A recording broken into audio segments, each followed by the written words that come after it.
from the uterus of Zavathun. It's time for Destiny Down Under.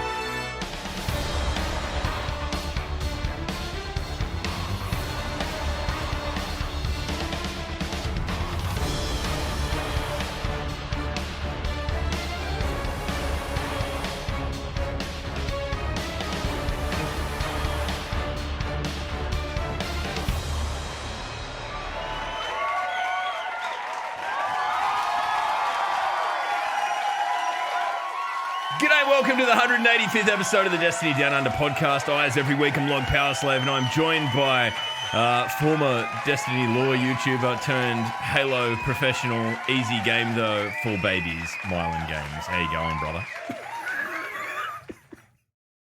I'm just trying to capture the last 2 weeks of your life in fucking one sentence.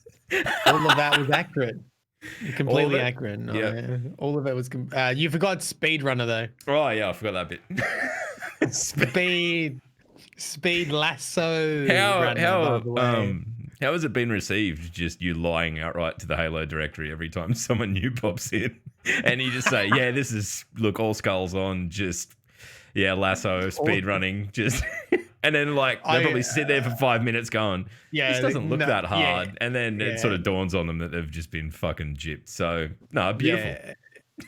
It doesn't take them long to work out that it's neither professional, lasso, legendary. It doesn't take long to fucking click that it's I think they're probably honestly. I think they probably clicked before they even fucking say anything, to be perfectly honest. Anyway, how you going, Copper? How's your week been? Yeah, just good. Wait, was it this week I submitted 2 articles, or was that last week? Yeah, it was this week. It was only 2 days ago, I think. Yeah, right. Fucking time slip. I'm in the slip space. I'm in the slip space. Yeah, Matt invented the Halo drinking game too, kids. Every time they mention slip space, you got to drink, and there's about 7 lore hobbits on fucking dialysis now. So it's all gone wrong. Oh, dude, the old slip space. You know what else happened this week? You know what else? This is straight off the top of the press. This is the hot item on this week's DDU episode. Matt, earlier this week, outed himself as a rollerblader. When did I do that? It was on Monday, and it's ruined my week. Okay, no, listen. No, hold on, we got too many stories going. Should we say that's for the end? Maybe that's our end pub story. That's the pub story at the end. Matt rollerblading in his hot pants along the boardwalk. Log. Yes. It was called aggressive inline skating, by the way, and I had those big fat ones that you could grind on handrails. None of this fucking... You're too old, mate. You're thinking of roller derby bullshit. It's called... We got him. The thing is... Nah, we got him. I know. The thing is, like, even as I try to defend rollerblading, deep in my heart, I know I can't. It's quicksand. It's just, the more you struggle, the quicker you sink, Matty. Just... I used to have, what were they called? Oh, fuck, you would know them. I had to, part of my soul left me when I got rid of them because that was so hard to get. Because no one really, no place sold rollerblades by the time I got into rollerblading. They were Roches. They're Roches. There we go. Anyway, welcome back to the Rollerblading Down Under podcast. Nah, but like seriously, how's your week been? We'll get through that part. We've not even managed to get through the part that we normally get through easily without being sidetracked. So fuck. Yeah. I've been working pretty hard. I know it doesn't look like it by my appearance, my fucking quarantine appearance, and playing video games. Disheveled, to say the least, but you know. Disheveled, to say the least. No, in the mornings I've been streaming, which has been great. Streaming is not the hard work, even though I get up at 5 a.m. to start the stream. That's not the hard part. But when I finish the stream, I've been working really hard at editing some PhD articles that I've been writing for years at this point, and I'm just over them. It's been from data collection to the end has been a long journey, and I finally submitted 2. One was a resubmit and one was a brand new submission. The brand new submission got past the big boss like straight away. He was really happy with it. Yeah, which is like he's the kind of person that won't give you a compliment, but if you don't get your arsehole ripped out, you've done well. Do you know? Yep. Yeah, it's funny. I just literally imagined my old boss, the Russian cyborg. It was like the Russian cyborg. Yeah. Like if you aren't eviscerated, then you've done well. Anyway, yeah. So all my supervision team here was like, "Well done, Matt. Well done. You fucking got it through to the goal. Hand it in." So we've done that. So that gave me, rather than 1 day a week to work on YouTube videos, gave me 2 days a week to work on YouTube videos. Here we go. I've done a lore video and it's dope. Can't remember what it is. I'll bring it up. So I've got to tease it for later. Just start bringing that up now. We'll cut out that minute of dead air when we need to kill time fit open the fucking Word document. But yeah. And people have been, oh, that's right. It's about the Traveler's Chosen exotic, which... Oh, here we go. Okay. Which Zavala might be evil. Leave it for that for the moment. Tell you the rest later. Evil Zavala. Evil Zavala, baby. Oh, Gamma Trap tease. Gamma Trap is drawing Evil Zavala. Strap in. Tuck your boners into your belt. Yeah, I mean, strap in and strap on, boys. Let's go. Zavala doesn't get much airtime in the lore because he's fucking boring, but this is good. Right, I'm actually fired up for that now. There you go. And then I recorded my second ever Halo video, which, look, I think it's funny. People received Halo 1 really well. It has like, I don't know, a quarter of the views, and it has more comments and more likes than like a 60,000 lore video. Wow. But look, I don't know. Like, I watched it, and obviously I'm biased as fuck because you're my mate anyway. But it was pretty funny, to be fair. Like, if that's the angle, like, I can understand why if you've only like known you through fucking watching lore videos for 5 years, and you think Mylan Games actually talks like this, Guardians, or whatever the fuck, then you're probably in for the shock of your life. But if you follow the podcast, or if you follow like Matt's streams or any of that shit, I can't see why anyone would not enjoy it. It's just stupid. Yeah. Stupid. Do you know what really surprised me? People have been fucking watching the full VOD. I uploaded the full VOD and it had like 3,000 views. On Twitch? Nah, on the Awesome Marlin channel. Oh, fuck. I'll let you in with a free plug there. Fuck. Yeah. No. Right. Okay. People are going back and watching the Twitch VODs. The Twitch VODs are at like 1,000 views. Wow. People are going and watching the fucking VODs. It's working. It's working. Guys, we've been trying to do this for so long. This is pod racing. It's all fucking happening. Oh, is this what success feels like? You watch. Who's gonna be my new fucking nemesis in the Halo directory? I wouldn't know. There's definitely a guy. Right, that's your homework. If you listen, wherever you are listening to this, you need to find out who the fucking Halo bife is. Right? And then let us know so that we can systematically destroy this person. I mean, we can introduce ourselves to them, and make friends and not murder them or destroy them at all in any way. Oh, well, good. That's good. So you've had a big week. Hidden Xperia followed me. I think I followed him back. Someone suggested it makes really good Halo lore videos. So we've already got a spy in the ranks. Oh, well, okay.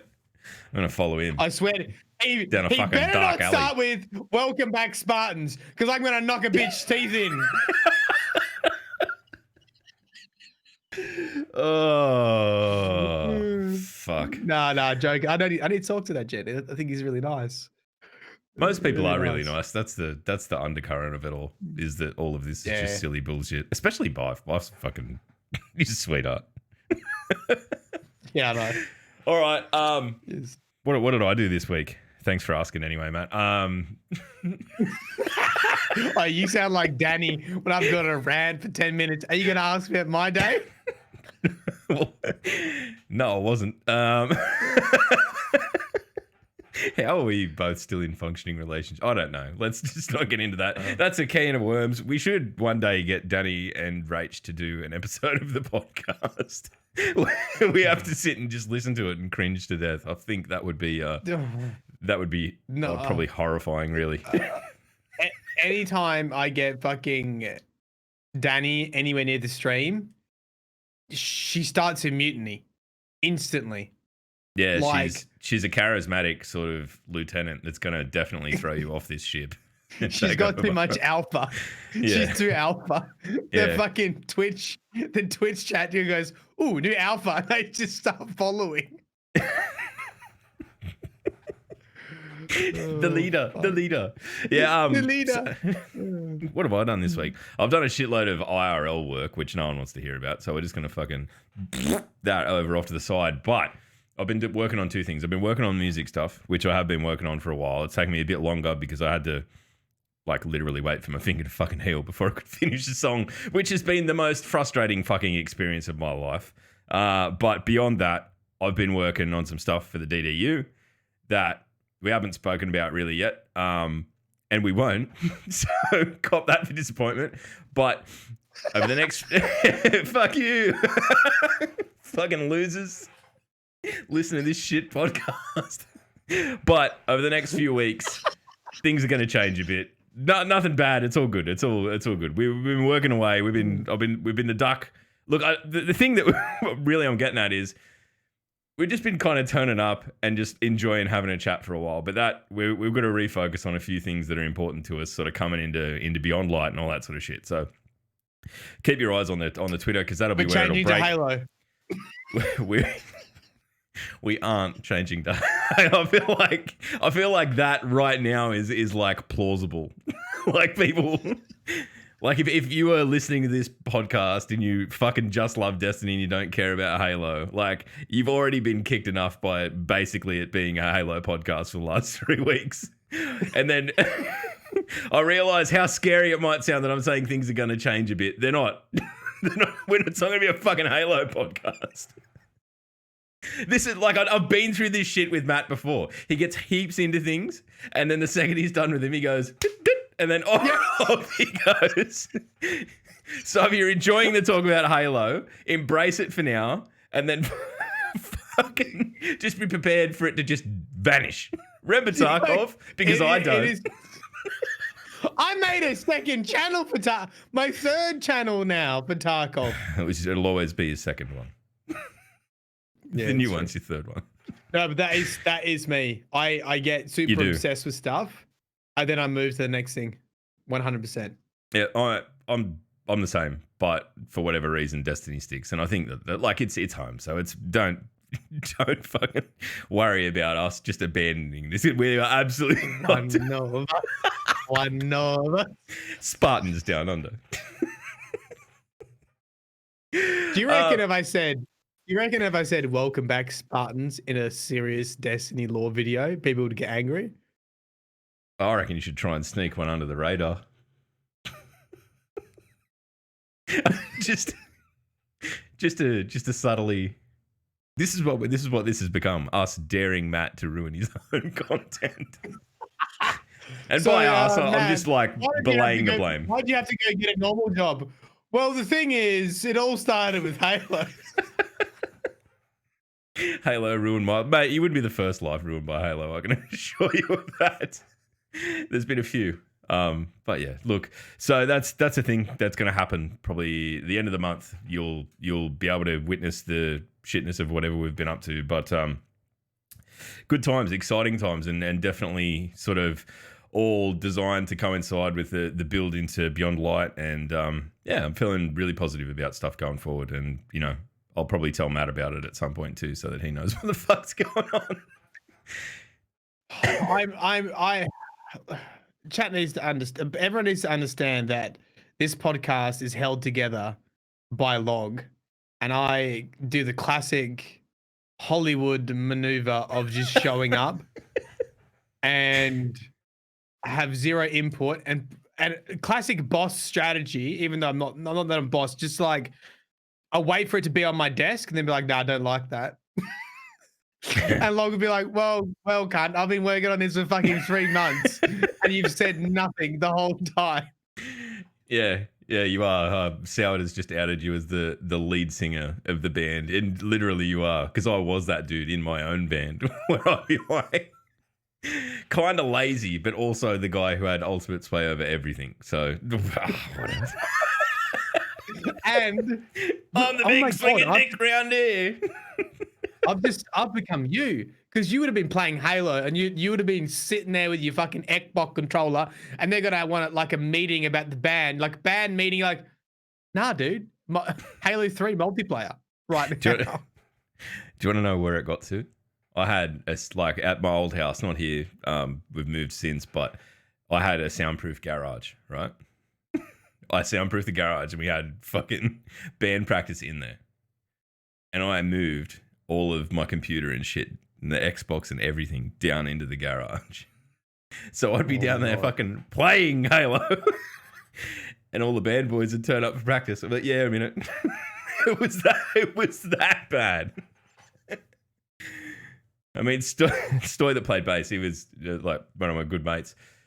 He was just as bad as me, so whatever. But it used to be Rumble. We used to play Rumble or whatever it was, the equivalent was. Rumble Pit. Oh, so, free for all. Yep. So anyway, pass the controller around a bit. Yeah, we started out that way, and then it all ultimately ended up online. But look, let's dive into actually talking about. I'm going to get Danny into it. I'm going to get into Danny Halo. Into Halo. I think she'll enjoy it. Yeah. I think most people like would enjoy just playing the story. Yeah. Yeah. Rach was home from work one day, crook, and just played Halo 3 through. She never played a first-person shooter before it, hasn't played one since, has finished Halo 3. So, like, come and play Destiny. No. Fuck. I don't know. I'm just going to... I might... That can be where the kids cut their teeth in Halo. I'll play co-op Halo with my kids. Yeah. All right, so look, we're 20 minutes in. Shout out to we had an important occurrence this week in the comments on the YouTube video. Remember old mate Mylog Power Sloth that used to come up and tell everyone, yeah, look, now there's a new account called Just Mylog. And at least, so if you want to get to the bit where we're not talking bullshit and we're actually talking about Destiny for probably at least 5 minutes, I assume that Just Mylog will let you know. So he's back. Whoever this stranger is taking it upon themselves to return. So There you go. So look, mate, there you go. 18 minutes, 51 seconds. There you go. I've done your job for you. So good. Nice. This week in Destiny, we had the return of Solstice of Heroes, the return of the EAZ, the aerial zone, and we got a letter. Oh, did you get one of those in the post too? Whilst I was playing Halo, I'm like, look who comes crawling back. Where's mine? It's over there. Anyway, it was nice. We got sent a letter from. Well, I know who it came from, but it was. You can read it out if you like, Matty. You should read it out. It's nice because I think it's a nice message for everyone because it's a good dear community. Bolin, please stop playing Halo and come back to Destiny lore. Love the Bungie. Love Fez. I know. Hello, Guardian. Oh, Fez, that should be a comma, not a full stop. You know better than that. It's the time of the year where we honor the sacrifices of guardians everywhere and celebrate the resilience of humanity's foremost. I've killed log. Or humanity's foremost defenders in Solstice for Heroes. I know Fez wouldn't do that because she's really good at English and grammar. Gather with your fellow guardians, sit back, reflect on the past, and look toward the future. This Solstice of Heroes, we want to say thank you for everything. The Bungie ANZ team. I think it's handwritten. That's very Wait nice. a second. Who writes Z's? Is that how you write a Z? This fucking Z looks like a Japanese character. It's back to front. It looks like an upside down too. Yeah, it does. There it is. But anyway, look, we don't do it for that sort of stuff, but it's nice to be thought of, isn't it? Yeah, Danny almost showed my fucking full details because she brought the letter in and it had my full name, address, everything on it. Obviously because it was a letter, but fucking things chat's not allowed to see. Did it have the brackets of your screen name? Yeah. Yeah. Oh, open the letterbox. I'm like, Isla brought it in. She's like, Dad, there's a one for your internet stuff. Okay. Anyway, so we've returned to Solstice of Heroes this week, and ultimately, it's much the same as last year. If you did it through last year, basically it's going into the EAZ, doing that, and then a whole heap of objective-based armor to objective-based stuff to level up your armor. And to be honest, I've kind of enjoyed most of it, except for the strikes. I think we've spoken about it ad nauseum or whatever on the podcast. I fucking hate strikes, so I didn't enjoy that part of it. But I just think there's something to it this year. A lot of people were like, "Oh, it's the same as last year," but man, I would rather Bungie be developing new stuff for Beyond Light than throwing heaps of time and effort into these sort of transient events. How do you feel about it, Matty? Where do you think they should be? Look, I haven't jumped in. I haven't jumped in at all, and my opinion is always the same. I feel like there is a portion of the Destiny community that forces themselves to play stuff that they don't enjoy, and then they end up being very bitter and angry. And I just think, like, as you get older, the most valuable thing you have is time. And if you like playing games, you need to enjoy them. And I cannot think of anything worse than wasting valuable time doing something you don't like. It's exactly it. It is exactly it. And like, whenever I see that sort of shit, I'm like, just look. This is the Destiny, like, seasonal fucking doldrums. Like, this is as bad as it gets, and there's been a delay on the next fucking DLC. So just take a fucking break. If you're that angry, if you're gonna get angry that something's the same as it was last year, when it's been made abundantly clear that it was gonna be the same, because all of the trailers basically made it look like it was gonna be exactly the same. Just chill out, just relax. Go and play fucking, I don't know, Fortnite on your iPhone or something. You fucking loser. You know what you should do? If you really hate it, start streaming. Because at least you've got friends that you can talk to. Yeah, exactly. It's good. I only really enjoy Destiny when it's a brand new season. Yeah. A first time raid, or I'm streaming it. That's not true, actually. I actually started to enjoy Crucible. I wanted to get better at Cruci. Mostly comp, but yeah, I think I really don't waste time doing stuff that I don't like anymore. I think we're both of that mindset, and it's probably the way this podcast differs a little bit. Play a lot. Yeah, dude. But when you think about it, I play like fucking Cruci 10 hours a week. Like, I'm a pretty casual end of the spectrum. I just stream whenever I'm playing video games entirely. Like, I don't play games off stream at all.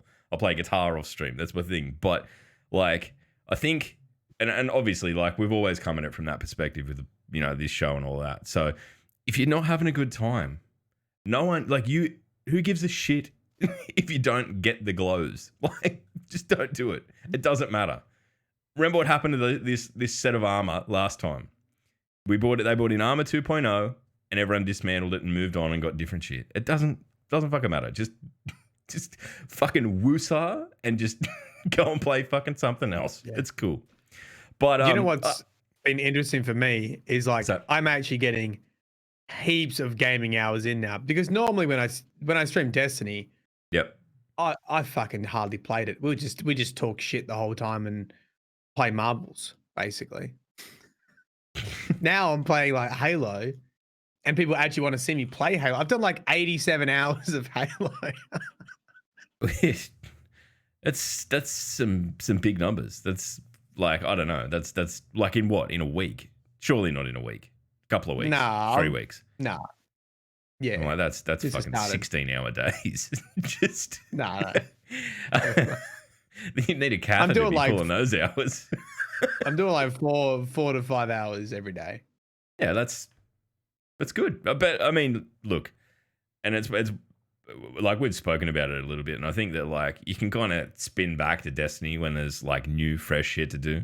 But there's no point flogging a dead horse if you're not enjoying it. Like, and look, Matt makes Destiny videos for a job, and he can go, okay, I'm gonna do something else and have fun. So can you if you're at home. Yeah. It's a way to go about it. You don't need to do it if you don't want to. Someone really understood my plight, because obviously there's a ton of Halo lore, and people really want me to cover Halo lore, and I'm like, dude, what, 19 years of content? Do you know how difficult it is to make videos generally, let alone, do something like that? Trying to play catch up. Trying to play catch up. And let's be honest, the only reason you want me to say do lore stuff is so you can correct me, okay? So so you can go, actually, fucking in the comic books released in fucking 2005, and the fucking limited edition, McFarlane figurine had a fucking instruction manual that was written in Saliwi, whatever the covenants, sanguini. Yeah, the covenant of fucking Italian restaurants. Sanguini.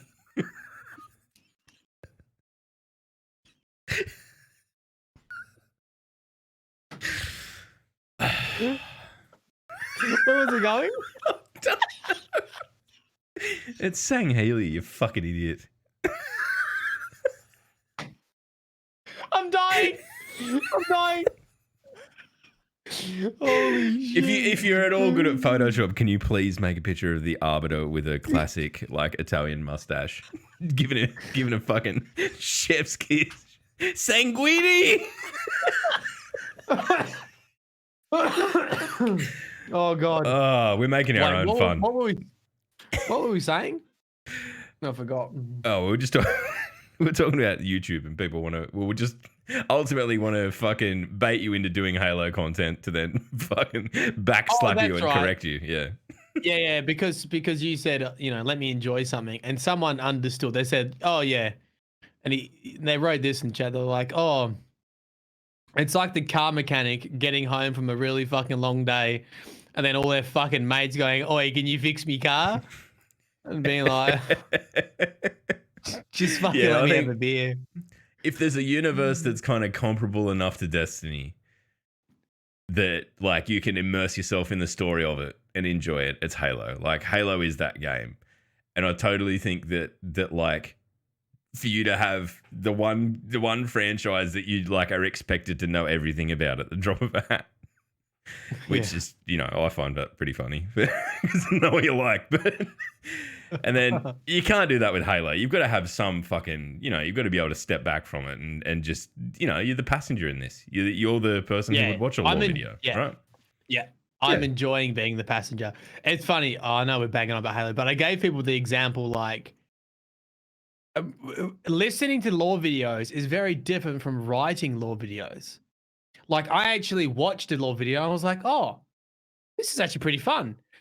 But normally when you write them, you're just writing a year 12 English essay. That's all it is. You pick a subject, you pick a topic, you write an introduction, you write a middle, and you write a conclusion, and all the paragraphs link together, and you cite your evidence. On page 44 of To Kill a Mockingbird, fucking what's his face said to what's his face this, and the author meant this is a metaphoric because of this. Da-da. And then you throw in, therefore, to make yourself sound smart, and then you fucking put it on YouTube. Therefore, exactly. And then and everyone's like, nah, we like English. We would do that. I was like, okay, imagine this. You get home from school, right? And you go, you can either write an English essay or you can play Halo. What do you pick? Like, okay, I get it now. I'll play Halo. I was like, yeah, let me just play the game. You tell me about it. Yeah, that, and like I think 19 years is a considerable head start for anyone else that you'd be competing with, right? Like, surely the sword logic of the Halo directory is fucking ground it down to a pulp. There's just one guy standing on top of fucking an endless pile of corpses at that point. To be honest, that's a bit like Destiny lore, to be honest. Anyone who made it through fucking D2 when they got rid of the Grimoire cards is still around. And not even that, really. Everyone took a bow out. Well, look, I think that's a fair old segue to jump onto the lore train. There's not all that much going on in game. I mean, if you played fucking Solstice... I was wondering why you were letting me fucking bang on. I was like, I bet you there's not much in the 12. There's fuck all. There's actually a really great write-up about the Bungie Foundation, and I'd encourage you to read it. I'm not going to do you the disservice of taking it and because you need it in the context of it, but it's some beautiful stuff. It's one of those things that like we all play a little part of, supporting the foundation in one way or another, and to see the end result is pretty empowering. So go and read that for yourselves. The only other thing in the 12 that you need to do is keep an eye out on the Bungie tweets for the fashion contests that are going on, so you can hopefully snag yourself the fashion emblem. I would like to think, given how pretty the Solstice of Heroes armor is, that it'll go to someone wearing the Solstice of Heroes armor. But every time I always go through them and just check out like the Titan fashion. So you need to be doing it. It's one of those things. You need to land yourself that fucking emblem. Go and do it. All right. Beyond that, nothing else. That's it. So there's really not a lot going on. It's just pretty cruisy. Right. We padded that out, didn't we? Yeah. I mean, like, fuck. I thought, shit, we're going to get 2 minutes into this podcast and have nothing to talk about. But we always find a way, which is just life finds a way. You know why? We know why, because we don't talk to each other during the week. So this is like just us catching up, really. Yeah, this is just genuinely us catching up. And then we turn it into content. And we turn it into content. Friendship like is content. Monetized our friendship. Friendship. Yeah. All right. So you need to tell. Look, I'm gonna hit the sting because I feel like it's enough. There's like the premise of an evil Zavala is enough to warrant the sting. So. All right, go. We're back. Go. We're back. Right. So, have you heard anything about Zavala being corrupted? No, I haven't. No, and that's not a whisper. No, I haven't heard a whisper of it. Have you heard anything about the new exotic, the Traveler's Chosen remaster of the bloody, the white hand cannon, white sidearm? No, I haven't. I've been. So you're gonna get to walk me through it. There you go. Okay, we'll walk through that. What about the Ahamkara skull in Shax's? Oh, I know about that. Did you hear that? The one that whispers. Yeah. What do you know about it? I know it's an Ahamkara skull, and it's pretty big. Right. What does it sit in? Isn't it like just up? Right. Yeah. I don't know. I feel like I'm taking a test I'm not quite prepared for, kids. Do your fucking homework. It's in a net. Oh, yeah. Okay. I didn't realize. I just thought that was sort of. I mean, how else do you mount a giant skull? Hobbywood and glue, I suppose. Yeah, cool. Right. Yeah. Welcome to Bunnings Down Under. Where today we're mounting a fucking Ahamkara skull. that could be a segment. That could be a segment. What? That could be a Twitter segment. Log goes to Bunnings.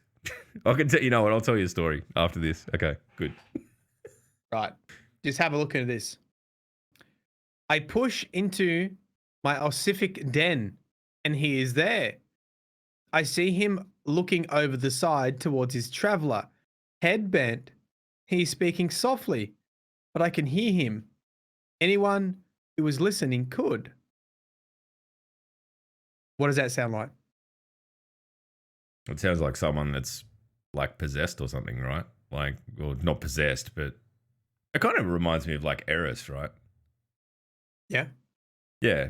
But I mean, obviously they talking about Zavala. I'll read you a couple other parts. Okay. Do you want me to just read the whole thing? Just read the whole thing. It's a short one. It's a short one. Let's just do that. Read the whole thing because it'll cut me out of like trying to guess. And I'm pretty sure like anyone who's actually read it or will go on to watch your video before watching this will just be in absolute agony listening to me flounder my way through it. So cool. No. But this is good. This is how you get to 10 minutes or 1 second log. Pat it out, mate. We're at fucking 36 already. Right. He waits for a response, and I do as well. Tense, curious. He stands attentively, this loyal dog of a man. It is no time at all for me, but for him, the hours creep by in silence. I'm ready to choke the voice of his traveler if it answers him, but there is nothing. He tightens his grip on the railing. I feel something shift inside him, and a new possibility presents itself. Again, I press against the sockets. The net creaks softly with my eagerness. Someone approaches, and he turns his back to his traveler. There's an exchange, obscured by the rubicund thrash. He is given reports. Hope bleeds from him. He gives the messenger a token of his faith. They accept it without understanding its meaning. He watches as they leave. There is a hollow place in his center. It is beautiful. I return warily. I do not see him, but I hear him. He speaks to all with a voice thick with grief. I must learn how far I have been set back. I reach to him tentatively. Strength. I push and feel only sweet, soft rot. I am delirious with pleasure. He gave them no answers. It was a reflex, the spasm of a dumb muscle. A song of joy rises within me. Now. Very, very cryptic. Yeah, that's a classic Destiny fucking Grimoire card if ever there was one. I've read 4 paragraphs and I know nothing, but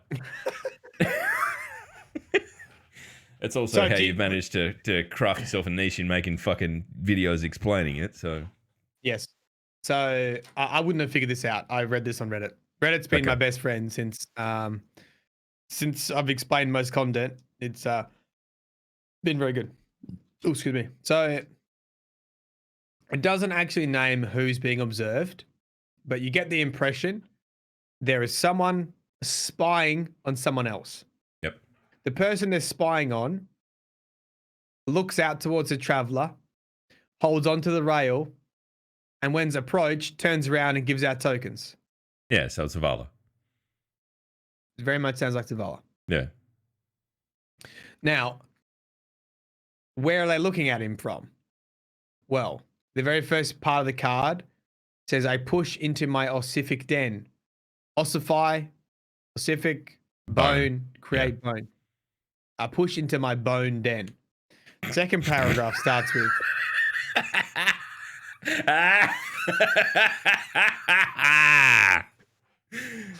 There you go, kids. M-rated podcast.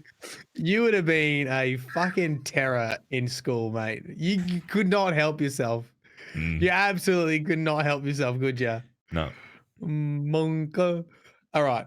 Again, I press against the sockets. So the net creaks softly with my eagerness. Okay, so it's the big skull. Sounds It's sort of like someone so it's like something is look, putting itself in the skull. and like looking out through the Ahamkara skull. Okay. So you add that lore to what we know about the Ahamkara skull, which is what? That it whispers that it's alive, or that they can inhabit it even after their death, right? That it's that's Ahamkara lore, but what did we get told in the prophecy dungeon about the song, the Moon Cheese song? Remember that? Fucking what? That the skull sings Savathun's song. Yes. Yeah, right. Right.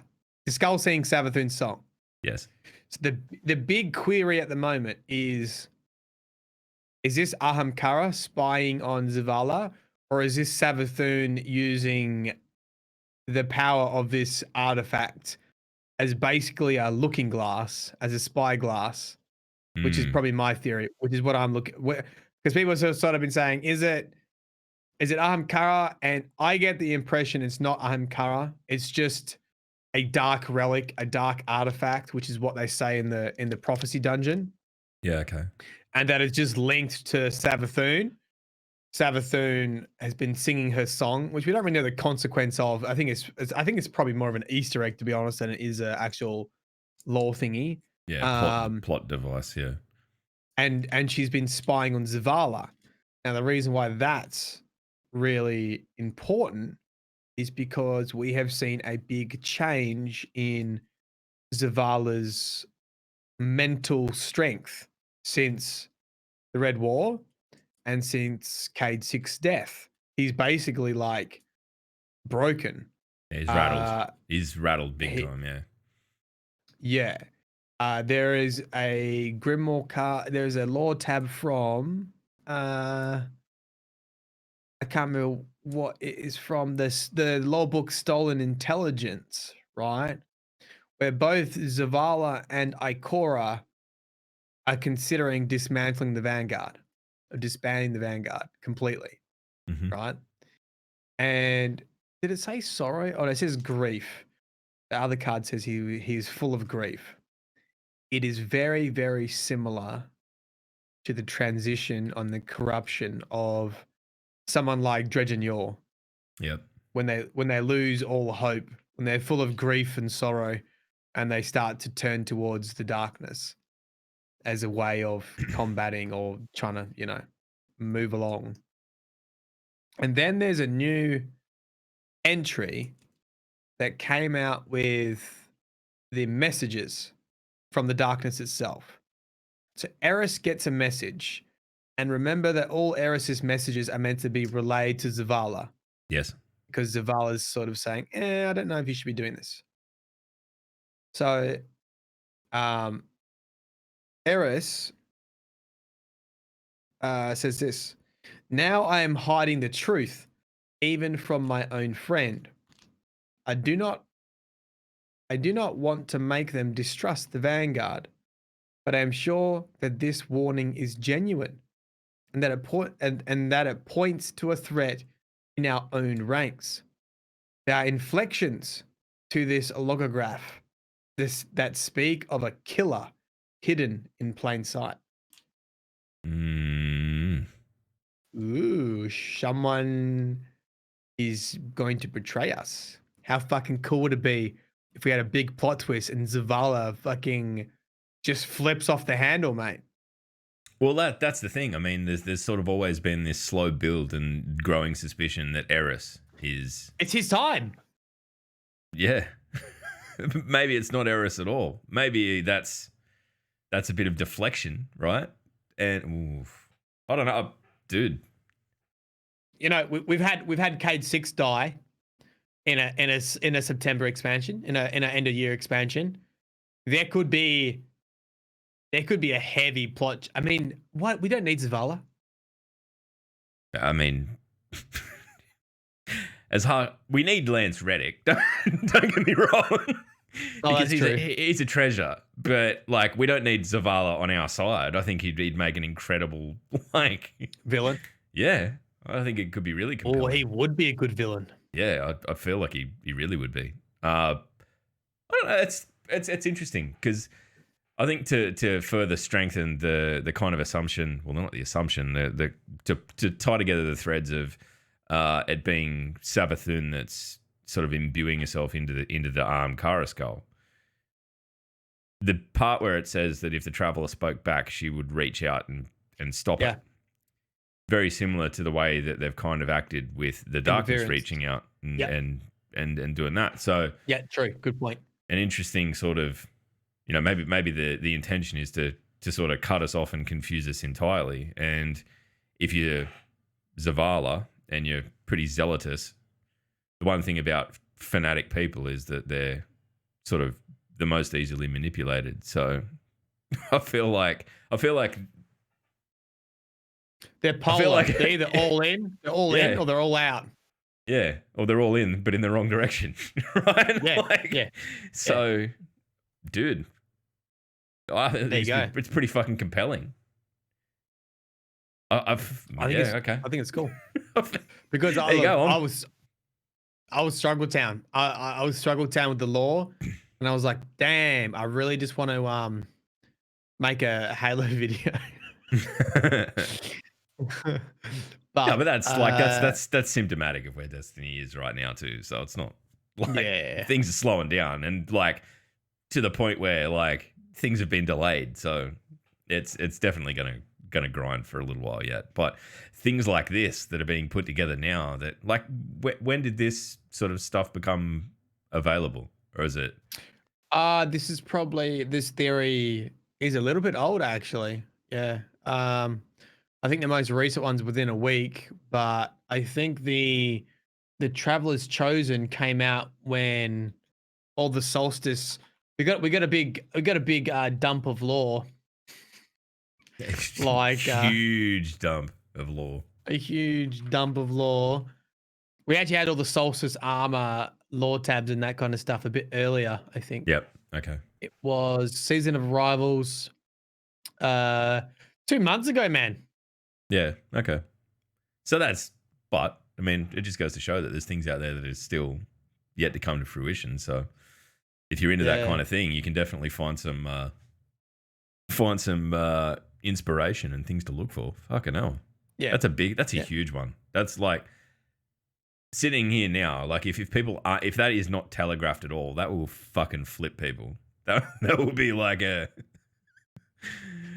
that'll be a big move. And I think it'll be a cool thing to do because everything about Zavala and Ikora, they're nowhere near as much as loved as Cade was. And I feel like if you killed him, you'd be like, eh.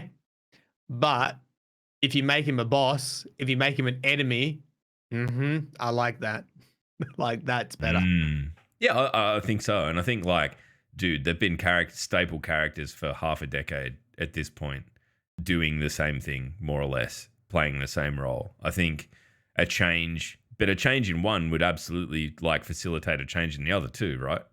Like if Zavala does flip, then Ikora becomes this kind of de facto leader of everyone, and it changes the way her character works too, or vice versa, or whatever. I mean, I think that the game kind of needs that in a sense too. I think it's it's another rug pull moment, like what we had with Cade. Like everyone remember when the question was who's going to be the new Hunter Vanguard? That went on for like, guess what? There just fucking isn't one. Like, it doesn't need to be resolved. That might be why this is all leading here. True. Maybe they're going to elect like complete new Vanguard to go and hunt down Zavala. Wow, that's a trip. That's a real trip. The lore one I quoted before, the lore book Stolen Intelligence, came with, when did it come out? It came out, hold on, Season of the Drifter. Yeah. Oh yeah. No, I remember that because that was the same season that all the stuff with the 9 came out as well, right? That massive book with the 9. Yeah. I'm trying to think of what it's called. Dust. Yeah. Dust? Yeah. Or Ectodus or whatever it is. Was it? Yeah. Was it that one? I don't know. I'm getting mixed up. Yeah. God, don't trust me on law shit. Yeah, that's dude. Fuck. I don't know. I feel really weird now. Like I feel like I'm gonna go in the tower and be like, fucking, I got my eye on you blue motherfucker. Fucking, I'm watching you, Blue Man Group. Fucking Smurf. Because a lot of people were saying it. A lot of people were saying it's Shax because Shax is one that had Savathun's song whispered to him. But I just think the description fits Zavala so well. It's got to be. I don't think it's Shax. I think like Shax is kind of at this point like a blunt instrument, right? Like to corrupt someone, they need to be kind of corruptible, and he kind of strikes you as that guy that's like. And to an extent, Saint 14's a bit the same in that they're so like, I don't know, kind of just stoic that they're not really. I can't see Shax being turned and being manipulated. I don't think it'd make for an interesting story. But I think Zavala, on the other hand, would absolutely. Yeah. It's sort of like Shax is too strong and stupid to understand someone's trying to corrupt him, and you'd be like, "What's that?" and just walk through it. That's exactly what I was getting at without trying to just call Titans stupid because I feel like they get enough of that. They're like, Shax, you've got a bit of shrapnel in your head. Oh, do I? Fucking pulls out. See ya. Fuck. Here we go again. Repair that. Yeah, well, man. Okay, well, there you go. Look, what we might do, we might open chat up because I think it's everyone's got, there's a bit of digesting that needs to happen coming out of the back of that because that is a big enchilada to swallow. Wow. Enchilada. Big enchilada. Guess what Log's having for dinner? Anyway, look, do we want to, what were we going to, there was something that we were going to talk about that we put on the back burner. Rollerblading. Oh God. No. All right. You can talk about rollerblading until someone in chat asks us a serious question. Okay, listen here. Please, right? This is a cry for help if you're in chat. Go quick. We had this group in high school. It was high school, by the way. Okay. I would rollerblade. One of my other friends would skateboard. Okay. And one of my other friends had a scooter. Like a razor scooter. Look, scooters are pretty fucking lame as well. Just dude, I was like coolness, skateboard, rollerblade, scooter. So like, and this was what I don't know. No. This was before the whole scooter fad. Like every kid's got a scooter now. This was like when it was in my high school, mate. Fucking years ago. Okay. How many years am I talking? A decade. At least 15 over a decade. Years ago. Yep. 15 fucking years ago, right? A scooter then at the skate park was not liked. You were a massive. Yeah. Anyway, and we would make like skate videos. Have you got one? Yeah, I tried to find it. I don't know where it is. I tried to find it, man. I tried to find it so people could see. I don't know where the fuck it is. And this is how like you fucking dudes are laughing. You were inside fucking playing Halo. I was still fucking above you in the cool rank, you dumb cunts. Matt. Right. I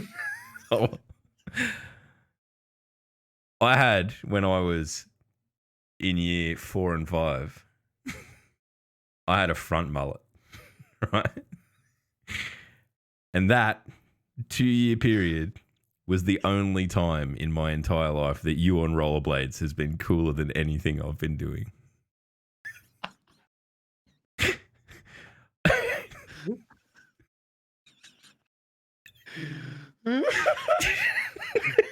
Right. Anyway, do you want to hear the rest of my fucking story or not? Look, yeah, I've got the video somewhere. We'll go to skate parks every weekend Sometimes we go street skating. Sometimes we'll break into a school and do some stair gaps, do some cool shit, get some footage. All right, breaking right? into a school is cool. I'll give you points for that. Yeah, I remember being very scared doing that. Did you ever vandalize anything while you're in there? No, but one of the friends of the friends was fucking vandalizing stuff. I'm like, what are you? Well, I didn't say it because I was a good boy and I was scared. I was like, I'm just here to skateboard. I'm here to not skate, rollerblade. Yep. Do you know what? Anyway, he was like tag and stuff, and I'm like, oh no, please don't do that. Anyway, I dislocated my shoulder, trying to grind down a handrail, which I'd done before. And I fell off at the top and I just stumbled and I just fell outstretched on my arm and fucking popped my shoulder. And that's the first time I dislocated my shoulder. Oh, okay. Yep. And that's what fucked my shoulder. So now, as a 30-plus-year-old man, when I injure myself, I've got to tell them. It's just no rollerblading injury.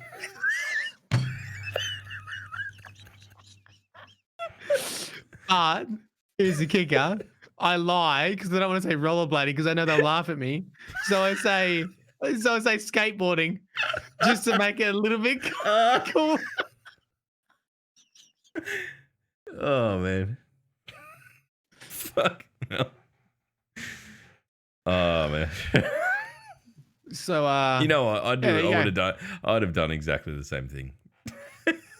And for those in chat who are asking what the fuck a front mullet is, just Google it. Seriously.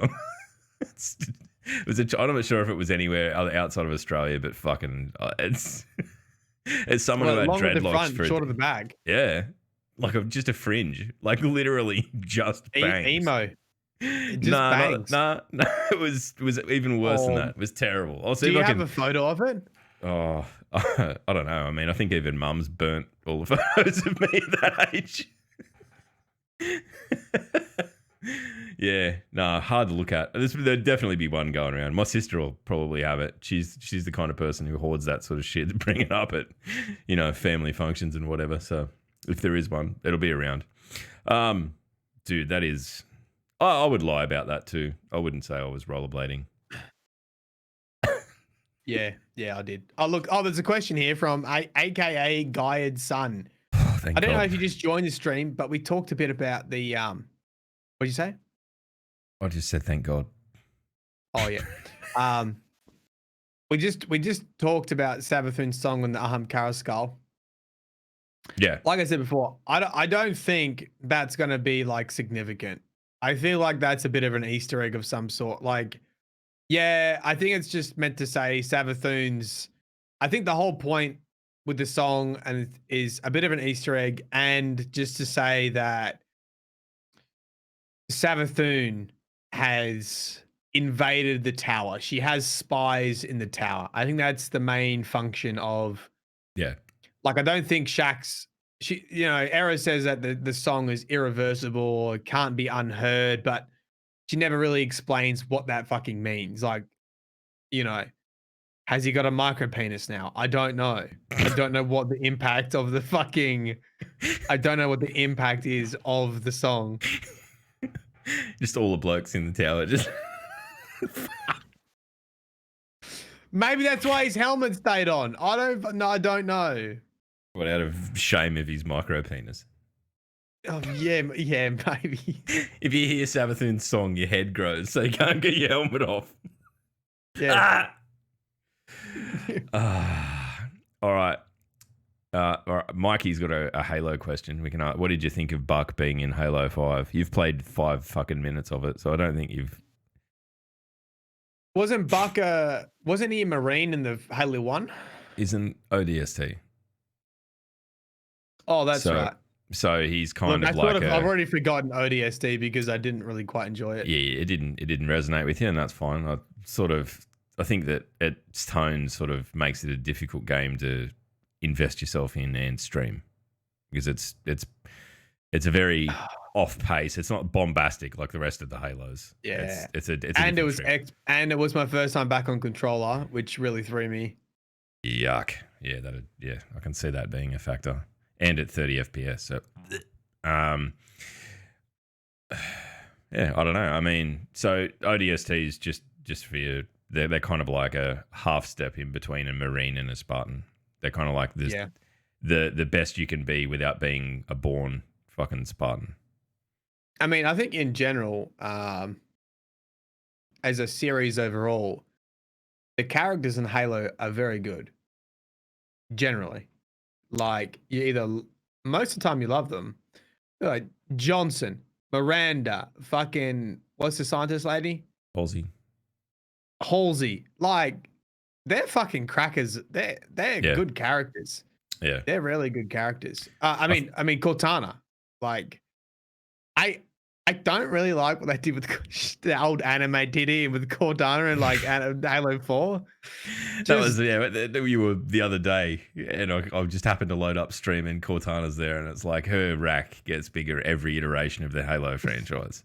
So we know what the name fucking Halo Infinite is in reference to. So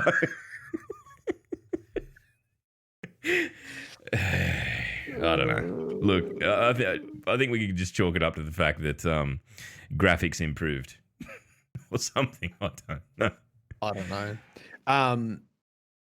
The dialogue, I think that's the biggest thing with Destiny is the in-game dialogue has nowhere near the punch that Halo does.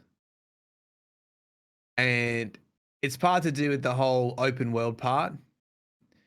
There's just something about going into an area. There's gunfire already. There's Marines there. There's your troops there. Yep. They start shouting orders over fucking gunfire. Yeah, you genuinely feel like you're coming to the rescue, or you're there to influence the tide of the battle. Yeah. What did you think of Halo 4? What's that? What did you think of Halo 4? Haven't played it. Okay. I felt like Halo 4 was a good game. Definitely wasn't bad.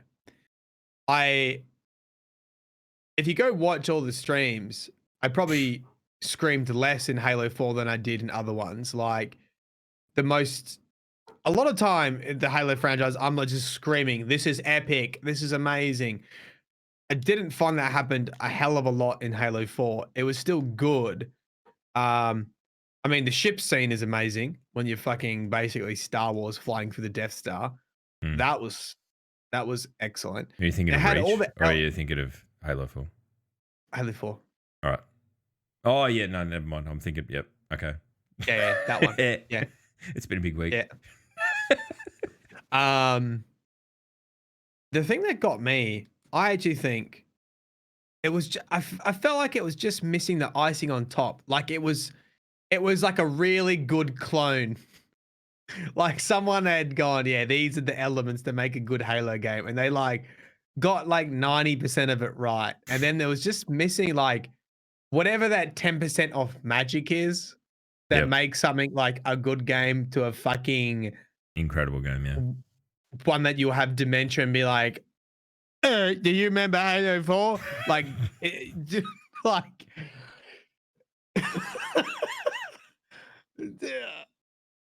oh, you idiots. Oh.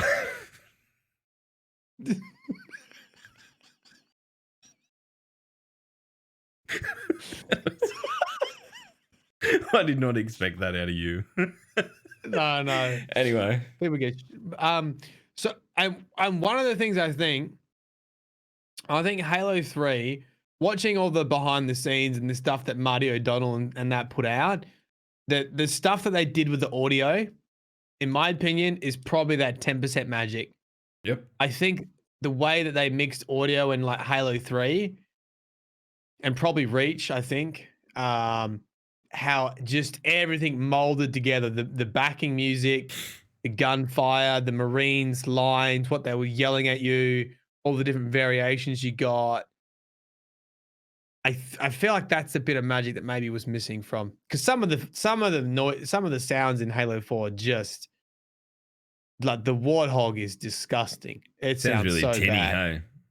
Really tinny. Yeah. All the plasma weapons sound like ballistics.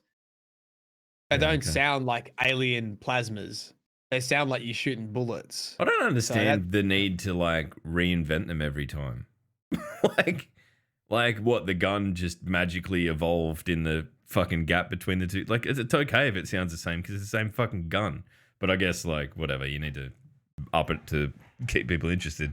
I think the thing with Halo 4 and watching you play through it, and I watched a bit, but sort of I watched all of, well, I'll listen to you 90% of your Reach playthrough and watched as much of it as I could because I was at work. And like that game, that's the gold standard for mine. Like Halo 3 is what got me into it. Reach is what finished off. Halo 4, for whatever reason, the whole fucking Voldemort's wife turning up and telling you that you're the fucking chosen one. I remember playing through the campaign at that point with Keg and both of us simultaneously going, for fuck's sake. Like, because it took this whole element of like, okay, you're just a really competent soldier. You're this guy that's in there that is fighting to save your race. And then it's like, oh no, it's fucking magic spell. We all planned this out. And it's like, I don't know why, but it's like it fucking ruins the tone of the franchise in a way that I kind of wasn't prepared for. It's not fucking Star Wars, man. Like, it's not like, oh, you're fucking Luke Skywalker. You're a fucking, like, you don't have magic powers. You're a soldier. Like, and I think that was kind of the point. You know? So I don't know. That didn't happen for me, but I can see your point for sure. But I also, you know, I'm catching up on like decades of 19 years of playing the game in like, you know, a month. The other thing is trying to keep the story of Halo 4 straight in your own head when everything is just buried under a layer of jargon. Like the composer, the didact, the fucking, like, it's like all these fucking MacGuffin words that were kind of like used a little bit in Halo 3 and stuff that were like references to characters. But now they're in the forefront. Okay, like, who's the composer? No, the composer isn't a person; it's a fucking thing. You know, like, without, I think there's part of it for you. You would have benefited from having people there to go, like, in chat. Go, no, that's a thing. It's not a person. Where the first playthrough, when you're blind, you're kind of like, fucking what? And I think the real issue with like Halo 5, and you haven't played it yet, is that it fucking doubles down on a lot of that shit. And I'm like, it's kind of at that point, it's just like, fuck. Did you see in my chat how? Yeah, look, admittedly, I was there and I didn't help, so I won't do it again. But the thing that struck me watching you start Halo 5 again was I had this resounding feeling of fucking disappointment, because I remember that fucking opening cutscene was basically like I think they released it as a trailer a couple of weeks out. Yeah. And going like the bit where they're going down the fucking avalanche and all of that. I just remember being like, holy shit, this is Halo back to form. This is insane. Like, I understood that, you know, there's a different storytelling approach taken in that game with, you know, because there's, you know, lock and all that sort of stuff. And then it just kind of goes, oh, I don't know. It'd be interesting to see what you think of it, man, because it's, you know, obviously without the decade of investment in that game and where you thought it was going, it's clearly like a thing that fucks people out. I really hope that, you know, when everyone tells you that a movie's really fucking bad, but you get to a Sunday and you're like, fuck, I'm bored. And you're like, you want to go to the movies? And they're like, And you're like, well, this is the only thing out. And so you go to the movie and you're just expecting it. So you go to the candy bar and you get like as many fucking snacks as you can, popcorn, fucking. Yeah, you load up. Frosty, you load up because you know that the only enjoyable thing is going to be eating food and sitting down peacefully in air for 2 hours. conditioning. Yeah. I can't wait to sit for 2 hours and eat my fucking 400 kilos of Maltesers. Let's go. Choc bomb, fucking 10 choc bombs and like popcorn. And then you come out of the movie and you're like, look, there could be worse ways to spend a Sunday. And you're like, it was okay. But you don't know if it's because you had so many Maltesers and choc bombs and you're just in the aircon, or if it was the actual movie. I think I'm hoping that's going to happen with Halo 5. I'm going to have people with me. I'm going to play it, and it's not going to be dog shit. To be honest, I really fucking hated ODST. I know that really shocked people, but I was not. I don't know if you saw it, but I was not having a fucking good time with ODST. And we bumped it I saw it down a to little bit. easy, and we knocked it out because it was hurting me. It was hurting my soul. I think part of it, and I can realize this now in hindsight, is that part of Halo and the reception of 5 and all of that sort of shit. Like, I mean, admittedly, going back and watching you play it, it's still a fucking super pretty game, right? Like, there's parts of it that I'll look at and I'm like, yeah, I actually, like, I like that. Like, the gunplay feels really fucking crisp and snappy, even watching you play it with a controller. Like that part of it, they did well. Mechanically, fine.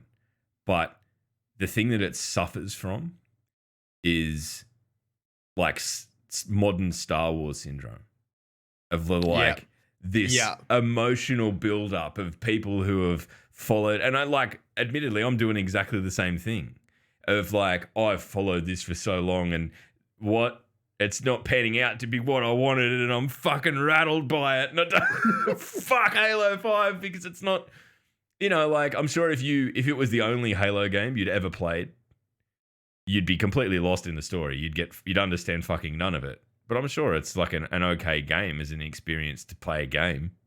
But I think that's the thing, is that in the context of Halo, and you'll probably get a clearer idea of this than anyone, given that you've played through all of them.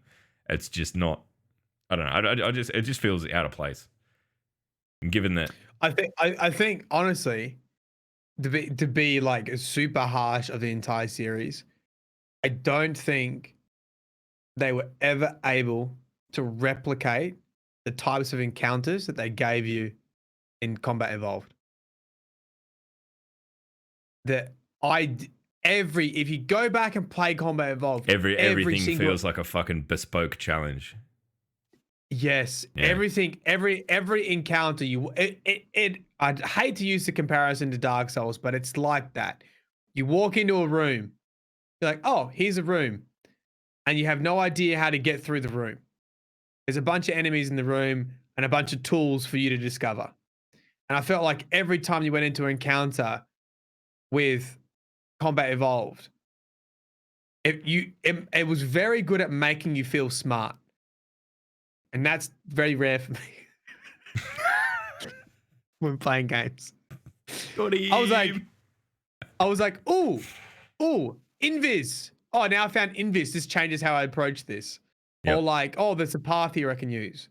Or like today, I was fucking playing, and someone's like, oh, I hope he does the thing. And then someone said, he's not going to do the thing. Have you been watching any of these streams? He's 100% going to miss the thing. So then I was like, fuck you. I'm going to work this out. And, if you got to a certain part in a certain time, you could press a button and then fucking enemies would be vacuumed out into space. You didn't have to fight them. Yep. I don't think they ever really got back to managing your weapon system for the encounter and having that all like perfect. It kind of like Halo 2 broke it with dual wielding. Yeah, well, yeah. And then Halo 3 kind of like doubled down on like the fucking bombastic spectacle of like all the crazy shit, the warthogs and the fucking, blow this up, get on a jump in a fucking scarab and blow the fucking thing up and all of that. Which was great. And then Halo Reach went in a completely different direction because you had a squad. And that completely breaks the whole encounter mechanics when you have a squad. Yep. Because you basically have a team. I think Halo Reach was probably the easiest for me to get through. I never really felt super challenged in Halo 3, I don't think. Yeah, like I can't remember. I'm pretty sure I played it all through in one sitting, which I had a bad habit for, like going to the midnight. Remember when you get fucking midnight release before all of this international shit? And the embargo would lift at midnight and I'd be queuing up at fucking EB Games to get me Halo and then run home and be playing it by fucking 12:15 with Keggy or whatever. Fucking yeah. And then it'd be 8 a.m. and Rach would be getting up to go to work and she'd be like, have you been up all night? Yeah. And then I had kids and I stopped doing that shit. So, or kind of. Reach. How did it get you? Did you get a few emotions? Yep. Fucking, I love how we're just talking about Halo now. That's fine. Look, whatever. If you got any Destiny questions, feel free to ask them. I saw one question from Sour Outlook. Should I answer that? And then we can get back to Halo Reach. Yeah, absolutely. So Marlon, I am one of the mighty few that has listened all the way through your lore reading. It must be the anthology, I think. And the one thing that stood out to me is they reference the darkness creatures that bleed ice in the Books of Sorrow. Really? I read the book, mate. Don't even fucking remember saying that.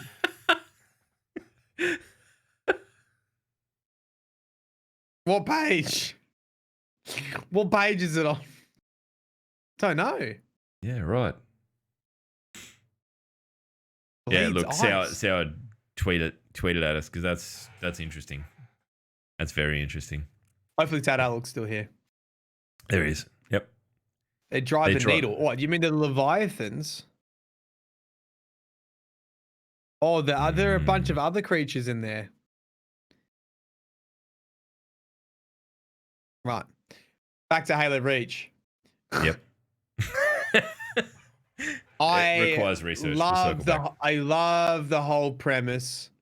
I think for you not being Master Chief, it was fucking done brilliantly.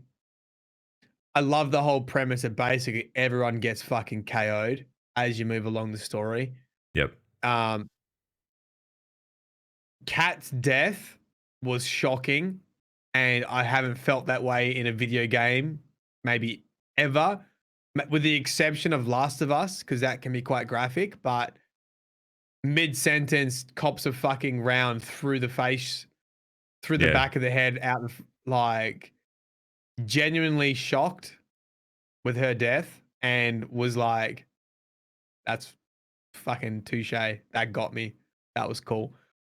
Oh, dude, the more I think about Reach, I think it could be my top. I think it's like trying to compare Vault of Glass to your next favorite raid. Yeah. Because Vault of Glass, like, it's sort of like Combat Evolved's almost going to always be there because I'd still played it first. And it introduced me to the franchise, which I'm so glad I did. And I do think it's a masterpiece. And Reach is not, it's so different from the original Halo, but it's still so good. Yeah, I think that's the thing that, like, it has, like, it's a huge departure, and it's like I've fucking cast my mind back to when it was coming out. They went, like, in a deliberately different direction because they knew that, like, this was their sort of swan song, and they, you know, wanted to bring it full circle for themselves, but also to try to tell a different type of story. And like, from memory, I think like the like Seven Samurai was a huge influence on it, in that, you know, you start out as this team and then it's kind of whittled down, and it's a story of just loss. But you don't really like, it's the opposite of kind of a Halo story, in that, like, you do win at the end, but, you know, you and everyone that you know, sort of fight with die. Like, it's a huge story of loss. I think that, like, by design, most video games don't function that way, because it's like, you're the guy who saved the fucking world. Well, you are, but you're also dead. Yeah, it's like what Battlefield opened? Was it Battlefield 1 that opened with the like whatever assault it was, and they put you in the soldier, and you just basically keep shooting until you run out of bullets, and you can't win. And when you die, you hop into the next soldier, and you keep, you know, you get a fucking shovel and trying to shovel people to death, and then and it just sort of keeps bouncing around. I mean, it was like if you made that into a game. Yeah. It made that whole thing into a game where you were never going to win, but you get to play it out. Bungie did the thing is, see, this is why I can't be mad, because it's sort of like, we look at Halo and you're like, fuck, let's just use a Dark Souls comparison again. You're just like, I want more of that. I want really clever encounters with really clever enemies and cool weapons. That would get boring after a while. And then you look at what they did with ODST, it's completely fucking different. You look what they did with Reach, completely different again. And even 2 and 3 took the universe, and they're not necessarily like it's got the Halo skin, but they're not combat evolved either. Yeah. Maybe two's a bit closer. Two's a bit closer. I think like, yeah, 2 was definitely like a reaction of like, oh shit, you know, Halo is all We've of a got sudden something. the biggest Yeah, fucking we've game in got the something. world. Yeah, exactly. You know, and it was like, okay, well, how do we double down on everything that we did? And they did that. And then Halo 3 was kind of like the catch up of the okay, well, here's all the shit we've learnt doing this. Here's Halo 3, and it's kind of like the perfect Master Chief story, at least in my opinion. Maybe other people have a different idea, but I feel like for me, it's like that was the end of the Master Chief kind of story arc of like okay, here's this dude, and then he ends up off in space, whatever. And then Halo 4 and that sort of pick it up, and it's a different tangent again. But it sort of like, and then ODST is, like I fully get why you don't like ODST thinking back to it. Like in terms, like I think if you played it on your own and that was your only consideration and you were just doing it at your own pace and you actually immersed yourself in it, you'd get more out of it. I don't know. I still don't know whether you'd like it because it's a very atypical kind of, it's nearly depressing in a way because of just the tone of the game. It's not, you know. Yeah, I feel like I played it after Reach, which was the wrong fucking move, and I was so pumped to get another Halo game, and then it was just not. Yeah, completely different. And the thing notes. is, like, it's hard to explain too, but when you're streaming, you almost build in this really fucking habit. As soon as your hands are off the keyboard and mouse, you look at chat and you start reading what's going on there. And with a game that's got so many slow parts, I'm like looking at chat all the time rather than listening to what's going on, and I'm not absorbing. Yeah. What was the atmosphere of kind of like being in that situation? And fuck night vision and fuck that stupid red bullshit all over your screen when you get shot like some Call of Duty fucking dong. It's so bad. I feel like they kind of doubled down too hard on trying to differentiate your character from being Master Chief, right? Because that's like, aside from being the Arbiter, which is basically you're an alien Master Chief, really. Chat's fucking ain't. Look at them. I like it.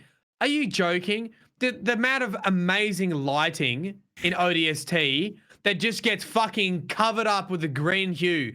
They have this beautiful, actual dark environment with like cyberpunk fucking lighting and hallways, lights flickering. Fucking green screen. Play 7 hours of having a green fucking screen in front of your head. Look. Go back and play You're emotional. Now. You're emotional. I get it. And you're allowed to go back and play it because Halo looks beautiful. And I want that. I want to see the lighting in that game without looking through a fucking green screen. True. Yeah, I'll back you on that. Honestly, I don't really remember. I go back and play it once. I reckon you hate it too. Do it. Probably. Do it on stream so I can have a friend that fucking hates it. No. Yeah, we'll just alienate ourselves from the fucking Halo community that we've just put our toe into. But yeah, I mean, obviously you start swinging. Yeah, is this the Halo community? Who wants to get uppercutted? You like fucking ODST was shit. Halo 5 was good. What's the more contentious statement? I don't know. All right, look, I think we've talked enough fucking Halo. Like, I think we're getting towards time to wrap it up and fucking move on. But I'm glad that you got out of Reach that because like that was it, and I think like that's the part of it that I kind of bought into with watching you do it was like now that ship has kind of passed because you're not playing things that I am emotionally invested in anymore. I just want to see how I'm more interested in your takes of it and like how the game evolved. But with Reach and Halo 3 especially, it's about that. Like, because that fucking gutted me. Honestly, I remember being depressed for a week after finishing Reach. It was like this huge... I just think that I'd probably never played a game that hit me like that before. And it was kind of like... And look, your last stand at the end of that game will go down in history as the most pathetic effort of all time. It was horrific because I went on like for anyone else playing that game, it goes on for like 10 minutes of just desperately trying to survive. Really? Yeah, and going like, oh fuck, and then you get that cutscene where it's like you think you're going to be killed repeatedly, and then you're finally defeated, where your helmet comes off and whatever. You just stood there and got shot by a fucking ship. Like, oh. I died like instantly. It was bad. Maybe it wasn't 10 minutes. Maybe it just felt like 10 minutes. It felt like a fucking long time. And the only objective is to survive.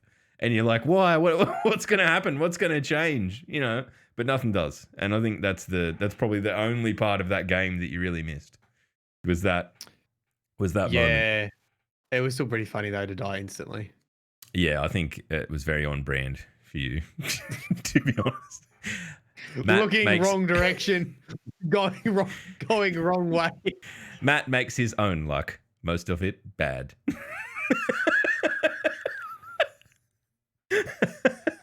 All right, let's get the fuck out of here. I've got shit to do.